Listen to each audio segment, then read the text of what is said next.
नमस्कार. बातमी आहे अक्कलकोट शहरातून. प्रतिवर्षाप्रमाणे याही वर्षी पवित्र रमजान सणानिमित्त मुस्लिम बांधवांची अक्कलकोटच्या मुख्य बाजारात खरेदीसाठी प्रचंड गर्दी.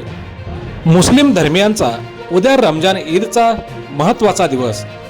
याच सणाच्या पार्श्वभूमीवर खरेदीसाठी अक्कलकोटच्या आरिफ शेरीकर चौक, कारंजा चौक, मेन रोड कापड बाजार या परिसरात मुस्लिम बांधवांनी मोठ्या प्रमाणात गर्दी केली होती.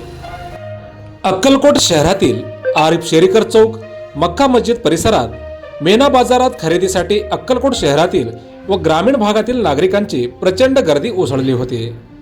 बाजारात रमजान ईदसाठी लागणारे विविध वस्तू, मसाले, ड्रायफ्रुट्स, कपडे व इतर खरेदीसाठी मुस्लिम बांधवांनी प्रचंड गर्दी केली होती. प्रतिवर्षाप्रमाणे याही वर्षी पवित्र रमजान महिन्यातील रमजान ईदचा दिवस मोठ्या उत्साहात साजरा करण्यासाठी मुस्लिम बांधवांमध्ये आज दिवसभर मोठा उत्साह पाहण्यास मिळाला. मोजक्या, निवडक आणि महत्त्वपूर्ण बातम्या पाहण्यासाठी सबस्क्राईब करा हेलो सोलापूर न्यूज चॅनल. धन्यवाद.